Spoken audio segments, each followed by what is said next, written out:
সৌন্দর্য প্রতিযোগিতার মঞ্চ মানেই নিখুঁত মেকআপ, চোখ ধাঁধানো পোশাক আর ভুবন ভোলানো হাসি। কিন্তু সেই হাসিই যদি হয়ে দাঁড়ায় বিপত্তির কারণ। অবিশ্বাস্য মনে হলেও সম্প্রতি একটি আন্তর্জাতিক বিউটি পেজেন্টের মঞ্চে ঘটেছে এমনই এক ঘটনা। ক্যাটওয়াকের মাঝপথে খসে পড়ল প্রতিযোগিনীর দাঁত। সাধারণত র্যাম্পে হাঁটার সময় হিল মুচকে যাওয়া বা পোশাক আটকে যাওয়ার মতো ঘটনা আমরা প্রায়ই দেখি, কিন্তু সম্প্রতি ভাইরাল হওয়া একটি ভিডিওতে দেখা যায় এক সুন্দরী প্রতিযোগী যখন মঞ্চের একদম সামনের দিকে এসে বিচারকদের উদ্দেশ্যে চওড়া হাসি দিচ্ছিলেন, তখনই ঘটে বিপত্তি। তার উপরের পাটির কৃত্রিম দাঁতটি হঠাৎ আলগা হয়ে নিচে পড়ে যায়। সম্প্রতি থাইল্যান্ডের একটি সৌন্দর্য প্রতিযোগিতার মঞ্চে ঘটেছে এই অপ্রত্যাশিত মজাদার ঘটনা। মিস গ্র্যান্ড থাইল্যান্ড 2026-এর এক প্রতিযোগীর পরিচয় পর্ব চলাকালীন তার নকল দাঁত হঠাৎই খুলে পড়ে যায়, আর সেই ভিডিও সোশ্যাল মিডিয়ায় দ্রুত ভাইরাল হয়ে যায়।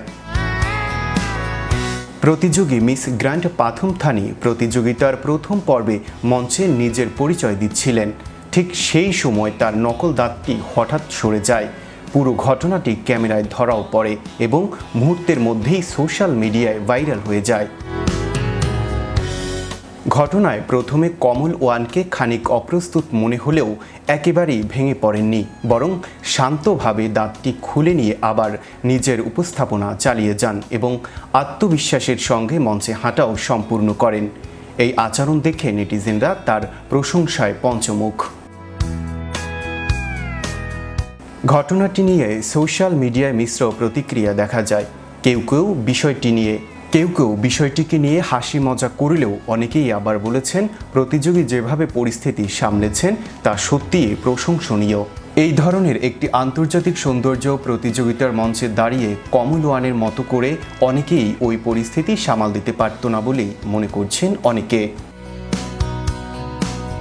সব মিলিয়ে অস্বস্তিকর মুহূর্ত হলেও প্রতিযোগীর আত্মবিশ্বাসী আচরণই শেষ পর্যন্ত নজর কেড়েছে নেটিজেনদের। এই ঘটনা আবারও একবার প্রমাণ করে দিল প্রতিযোগিতার সৌন্দর্যের হোক বা অন্য কিছুর, আত্মবিশ্বাস থাকলে যে কোনো অপ্রীতিকর পরিস্থিতি সামাল দেওয়া সম্ভব।